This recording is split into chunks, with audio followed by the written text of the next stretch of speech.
ഗൗതം, നമ്മുടെ നടി സ്വാസിക ഒരു വളരെ പ്രശസ്തയായ നടിയാണ്. അവരുടെ നിരവധി സിനിമകൾ ഹിറ്റായിട്ടുണ്ട്. അവരിപ്പോൾ ഒരു ഈ ഫേസ്ബുക്ക് പോസ്റ്റുമായിട്ട് വന്നിരിക്കുകയാണ്. ഫേസ്ബുക്ക് പോസ്റ്റ് അല്ല, ഒരു മാധ്യമത്തിന് നൽകിയ അഭിമുഖം. മാധ്യമത്തിന് നൽകിയ അഭിമുഖമാണ്, അത് ശരി. പക്ഷേ ഞാനത് ഫേസ്ബുക്കിലാണ് ഞാനത് വായിച്ചത്. അതായത് ഞാൻ ഒരു കുടുംബ സ്ത്രീയായിട്ട് കഴിയാൻ ആഗ്രഹിക്കുന്നു. അവർ പറയുന്നതിൻ്റെ ചുരുക്കം അതാണ്. ഭർത്താവിനെ അനുസരിക്കുന്ന, ഭർത്താവിൻ്റെ കാര്യങ്ങൾ നോക്കുന്ന, ഭർത്താവിൻ്റെ ചൊൽപ്പടിക്ക് നിൽക്കുന്ന, അവരാ വാക്ക് ഉപയോഗിച്ചിട്ടുണ്ട്, ചൊൽപ്പടിക്ക് നിൽക്കുന്ന ഒരു കുടുംബിനിയായി, ഒരു വീട്ടമ്മയായി കഴിയാൻ ആഗ്രഹിക്കുന്നു. ഭർത്താവ് ആഹാരം കഴിച്ച പാത്രത്തിൽ ആഹാരം കഴിക്കുക, ഭർത്താവിൻ്റെ കാല് തൊട്ട് വന്ദിച്ച് ദിവസം തുടങ്ങുക, പിന്നെ ഭർത്താവിനെ കൺകണ്ട ദൈവമായിട്ട് കരുതി ജീവിക്കുക. ഇതാണ് അവർ പറയുന്നതിൻ്റെ പൊരുൾ. ഇത് എൻ്റെ അഭിപ്രായമാണ്. മറ്റുള്ളവർ ഇത് സ്വീകരിക്കണം എന്ന് എനിക്ക് നിർബന്ധമൊന്നുമില്ല. ഇത് ശരിയാണ്, ഇത് തന്നെയാണ് ശരി എന്ന് ഞാൻ വാദിക്കുന്നില്ല ആരോടും. എനിക്കെന്തോ വളരെ ചെറുപ്പം തൊട്ടേ ഇങ്ങനെ തോന്നി, ഞാൻ അങ്ങനെ ചെയ്യാൻ ആഗ്രഹിക്കുന്നു, അങ്ങനെ ചെയ്യുന്നു. അത് മറ്റുള്ളവർ മാതൃകയാക്കണമെന്ന് എനിക്ക് നിർബന്ധമൊന്നുമില്ല. അതിനെ ശരിവെക്കേണ്ട ഒന്നും വേണ്ട. പക്ഷേ കടുത്ത സൈബർ ബുള്ളിങ്ങിനാണ് അവർ ഇരയായിട്ട്. വലിയ രീതിയിൽ അവർക്കെതിരെ സൈബർ ആക്രമണം. കുലസ്ത്രീയാണ്, കരിപ്പന്റെ കാന്താരിയാണ്, അതെ എന്നൊക്കെ പറഞ്ഞ് വലിയ തോതിൽ അവരെ അങ്ങ് ആക്രമിക്കുകയാണ്.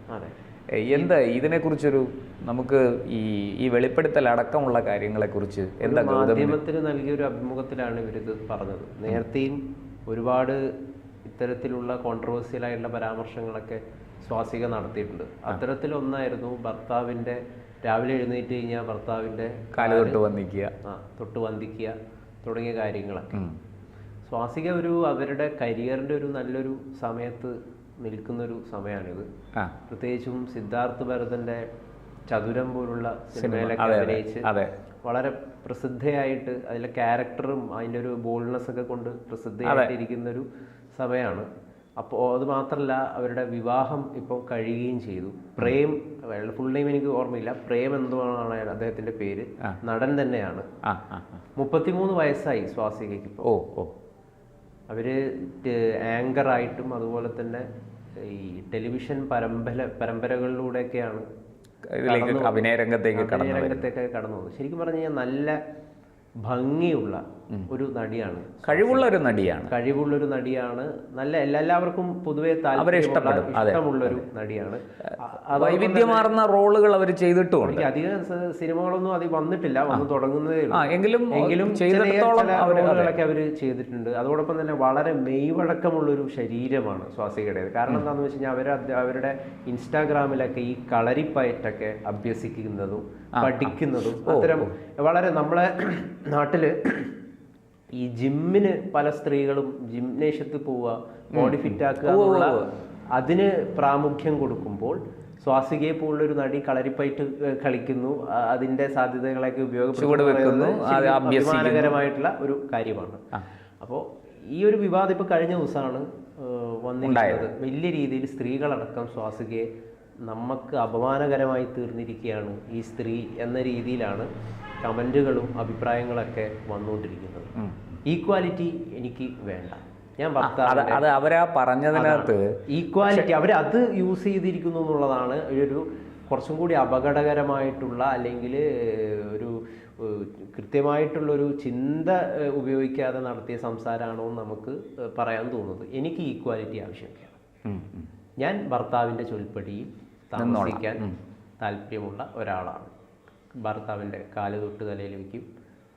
ഭർത്താവിൻ്റെ കഴിച്ച ഭക്ഷണ പ്ലേറ്റ് അതിൽ നിന്ന് തന്നെ ആഹാരം കഴിക്കാൻ എനിക്ക് താല്പര്യമാണ്. ഇപ്പം ഈ കുലസ്ത്രീ, കലിപ്പൻ്റെ കാന്താരി തുടങ്ങിയ കാര്യങ്ങളൊക്കെയാണ് അവർക്ക് നേരെ വരുന്നത്. ശരിക്കും എനിക്ക് തോന്നുന്നത് എന്താണെന്ന് വെച്ച് കഴിഞ്ഞാൽ, ഇത് സ്വാസിക വളരെ ബോൾഡായിട്ട് എടുത്തൊരു നിലപാടാണ്. പലവർക്കും ഇന്ന് ഈ വോക്ക് വുമൺസ് ഒക്കെ ഉണ്ടല്ലോ, ഭയങ്കര പുരോഗമനം പറയുന്ന പാർവതി തിരുവോത്തിനെയും അതുപോലെ തന്നെ റീമ കല്ലിങ്കിനിലൊക്കെ പോലുള്ളവര്. അപ്പോൾ ഇന്നത്തെ കാലഘട്ടത്തിൽ ഞാൻ ഭയങ്കര ഇൻഡിപെൻഡന്റ് ആണ്, ഞാൻ ഭയങ്കര ലിബറേറ്റ്, അത്തരം രീതിയിലുള്ള നിലപാടുകൾ പറയാനാണ് സ്ത്രീകൾ പലപ്പോഴും താല്പര്യപ്പെടുന്നത്.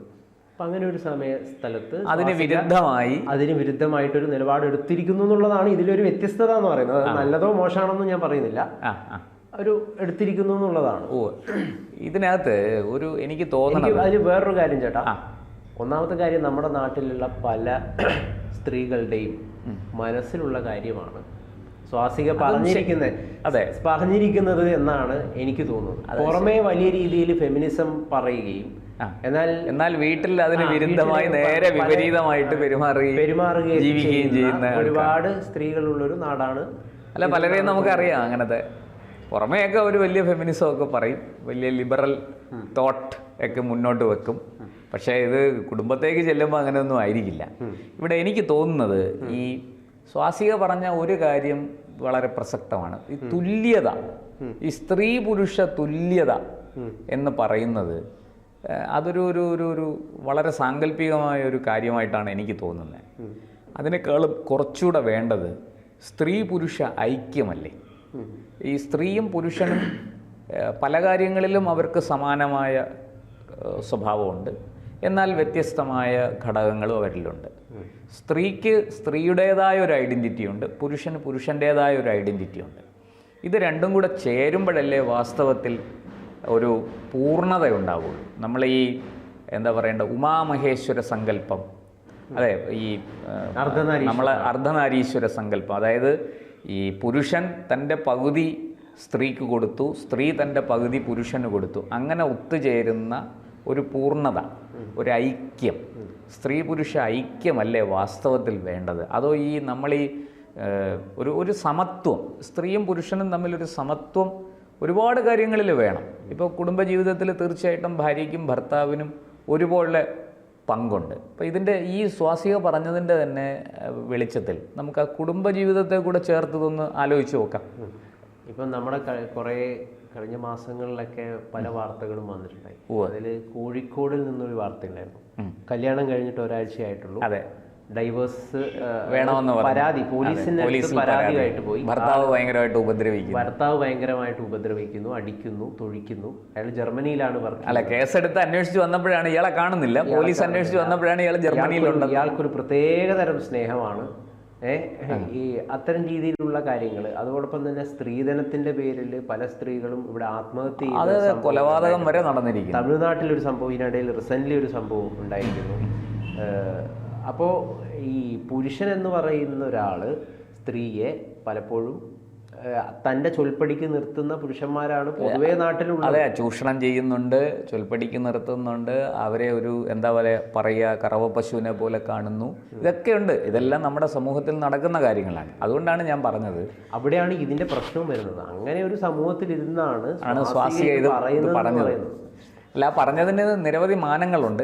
അത് വലിയ ചർച്ചയ്ക്ക് വിധേയമാകുന്ന ഒന്ന് തന്നെയാണ്. അവരെ എതിരിട്ട സൈബർ ബുള്ളിയിങ്, അവർക്ക് നേരെ ഉണ്ടായ സൈബർ ബുള്ളിയിങ്ങിൽ അത്ഭുതപ്പെടാനില്ല. കാരണം പലരും അനുഭവങ്ങളുടെ അടിസ്ഥാനത്തിലാണല്ലോ കാര്യങ്ങളെ വിശകലനം ചെയ്ത് ഒരു മറുപടിയൊക്കെ പറയുന്നത്, നിലപാട് സ്വീകരിക്കുന്നതുമൊക്കെ. ഇവിടെ ഇതുപോലെ തന്നെ നമുക്ക് ഈ കുടുംബ ബന്ധങ്ങളിലേക്ക് തിരിച്ചു വരാം. ഇവിടുത്തെ വിഷയം എന്താണെന്ന് വെച്ചാൽ, നമ്മൾ എന്തിനാണ് വിവാഹം കഴിക്കുന്നത്? ഒരു പുരുഷന് വിവാഹം കഴിക്കാതെ ജീവിക്കാം, സ്ത്രീക്കും വിവാഹം കഴിക്കാതെ ജീവിക്കാം. നിങ്ങളിപ്പോൾ പറഞ്ഞ പോലെ സെൽഫ് ഇൻഡിപെൻഡൻസ്, നമുക്ക് ജീവിക്കാൻ ആവശ്യമായ വരുമാനം ഉണ്ടായാൽ മതി. 2 നേരം ഭക്ഷണം കഴിക്കണം, സുരക്ഷിതമായിട്ട് എവിടെയെങ്കിലും കിടക്കണം, അന്തസ്സായിട്ട് വസ്ത്രം ധരിക്കണം. ഇതൊക്കെ ഉള്ളൂ നമ്മുടെ ആവശ്യം, അടിസ്ഥാന ആവശ്യങ്ങൾ. ഈ അടിസ്ഥാന ആവശ്യങ്ങൾക്ക് അപ്പുറത്തേക്ക് നമ്മൾ എന്തിനാണ് പിന്നെ വിവാഹം കഴിക്കുന്നത്? അപ്പം നമുക്കൊരു എന്താ പറയുക, സ്നേഹിക്കാനും സ്നേഹിക്കപ്പെടാനും, നമുക്ക് സുരക്ഷിതമായിട്ട് ജീവിക്കാൻ, നമുക്കൊരു ലക്ഷ്യത്തിലേക്ക് എത്താൻ, അല്ലേ, എന്താ പറയണ്ടേ, നമ്മൾ പറയാം അത് പരമ്പരാഗതമായിട്ട് അങ്ങനെ എല്ലാവരും വിവാഹം ചെയ്തു വരുന്നു, ഞാനും വിവാഹം ചെയ്തു. അങ്ങനെയാണോ? അതിനപ്പുറത്തേക്ക് വിവാഹത്തിലൂടെ നമ്മൾ ലക്ഷ്യം വെക്കുന്ന വേറൊരു വലിയ കാര്യമുണ്ട്. ലോകത്തെവിടെയും മനുഷ്യൻ, ഇതര ജീവജാലങ്ങൾ ഒക്കെ വിവാഹത്തിലൂടെ ലക്ഷ്യം വെക്കുന്നത് സന്തതി ഉൽപ്പാദനം കൂടിയാണ്, അടുത്ത തലമുറയെ സൃഷ്ടിക്കൽ കൂടിയാണ്. അത് വെറും ഒരു കാമത്തിലോ ശരീരത്തിൻ്റെ ആവശ്യത്തിലോ മാത്രം ഒതുങ്ങുന്നതല്ല. അതിനപ്പുറത്തേക്ക് അതിനകത്തൊരു എന്താ പറയുക, ഒരു സാങ്ക്ടിറ്റി ഉണ്ട്, അതിനൊരു പവിത്രതയുണ്ട്. അടുത്തൊരു തലമുറയെ സൃഷ്ടിക്കുക, അതൊരു ഉദാത്തമായ ഒരു കാര്യം തന്നെയാണ്. അതിനകത്ത് ഒട്ടും കുറവ് വിചാരിക്കേണ്ട. അപ്പോൾ അങ്ങനെ കുട്ടികൾ, അടുത്ത ഒരു തലമുറയുണ്ടായി, കുട്ടികൾ വളർന്നു വരുമ്പോൾ അച്ഛനും അമ്മയും തമ്മിൽ ഐക്യമില്ലെങ്കിൽ, അച്ഛനും അമ്മയും തമ്മിൽ സ്നേഹമില്ലെങ്കിൽ ഈ കുട്ടികളുടെ ഗതി എന്താവും? നമ്മളത് ആലോചിക്കണം. ഡൈവോഴ്സായി പോകുന്നു, അച്ഛൻ ഒരു വഴിക്ക് പോകുന്നു, അമ്മ വേറൊരു വഴിക്ക് പോകുന്നു. ഈ കുഞ്ഞു നാളെ കുട്ടികൾ, ചിലപ്പോൾ ഒരു കുട്ടിയാണ്, ചിലപ്പോൾ ഒന്നിലധികം കുട്ടികൾ കാണും. ഈ കുഞ്ഞുങ്ങൾ നാളെ എന്തായിത്തീരും? ഈ കുഞ്ഞുങ്ങളുടെ ഭാവി എന്താകും? ഇവർ വാസ്തവത്തിൽ ഇങ്ങനെ പോകുന്ന അച്ഛനമ്മമാർ സമൂഹത്തിന് സംഭാവന ചെയ്യുന്നത് ഒരു കൂട്ടം സാമൂഹ്യ വിരുദ്ധരെയാണ് എന്ന് പറയേണ്ടി വരുന്നു. അപ്പം എന്തായാലും പുരുഷൻ്റെ ചൊൽപ്പടിയിൽ നിൽക്കാൻ ആഗ്രഹിക്കുന്ന സ്വാസികൾക്ക് നേരെ വലിയ രീതിയിലുള്ള ബുള്ളിങ് ഒക്കെ വരുന്നുണ്ട്. ഞാൻ ചില കമൻറ്റുകളൊക്കെ ഒന്ന് വായിക്കാം. ചിലപ്പോഴൊക്കെ നല്ലതാണെന്ന് തോന്നും. ഒരു സ്ത്രീയാണ് അത് എഴുതുന്നത്. ചിലപ്പോഴൊക്കെ നല്ലതാണെന്ന് തോന്നും. ഈഗോ ഇല്ലാത്ത വല്ലാത്തൊരു സ്നേഹം അനുഭവിക്കാൻ കഴിയും. ഒരു സംരക്ഷണയും മിടുക്കി. മനസ്സിലായി. എല്ലാ മതങ്ങളും സ്ത്രീകളെ അടിമകളാക്കി. എല്ലാം ഏറ്റായിയുടെ ഭാഗ്യം. ഇതൊക്കെ ഓരോരുത്തരുടെ ഇഷ്ടമല്ലേ? ഫിനാൻഷ്യൽ ഇൻഡിപെൻഡൻ്റ് ആണെങ്കിൽ പിന്നെ ഇങ്ങനെയൊക്കെ പറഞ്ഞാലും ചെയ്താലും പ്രശ്നമൊന്നുമില്ലായിരിക്കും. അല്ലാതെ ഉള്ള സ്ത്രീകളെ സംബന്ധിച്ച് വലിയ കഷ്ടം തന്നെയാണ്. അങ്ങനെ ഭാര്യ പറഞ്ഞ അവളെ തന്നെക്കാൾ കൂടുതൽ സ്നേഹിക്കുകയും ബഹുമാനിക്കുകയും സമത്വ മനോഭാവം ഉണ്ടാകുകയും ചെയ്യുന്ന ഭർത്താവും കാണും. അതേസമയം ഈ മനോഭാവത്തെ മുതലാക്കുന്ന ഭർത്താവും കാണും. എന്തൊക്കെ പറഞ്ഞാലും നിങ്ങളിലെ ആക്ട്രസ് അടിപൊളി. തമിഴ് മൂവി കണ്ട് ഒരു രക്ഷയുമില്ല. പെണ്ണ് എവിടെയും മുൻപന്തിയിലാണ്. എന്നാൽ പെണ്ണിൻ്റെ ഈ അഭിപ്രായം വളരെ ഇഷ്ടപ്പെട്ടു. ഇടയ്ക്കിടയ്ക്ക് വല്ലപ്പോഴുമെങ്കിലും മുകളിൽ ജീവിക്കുന്നതും നല്ലതാണ്. ഇതൊക്കെ പബ്ലിക്കായിട്ട് പറയണം. ഇങ്ങനെയൊക്കെയാണ്. ഇങ്ങനെ പല തരത്തിലുമുള്ള കമൻറ്റുകളുണ്ട്. ചില പുറത്തു പറയാൻ കൊള്ളാത്ത പല കമൻറ്റുകളും ഉണ്ട്. എന്തായാലും സ്ത്രീകൾ തന്നെ തീരുമാനിക്കട്ടെ അവർക്ക് എങ്ങനെ ജീവിക്കണം. അതെ.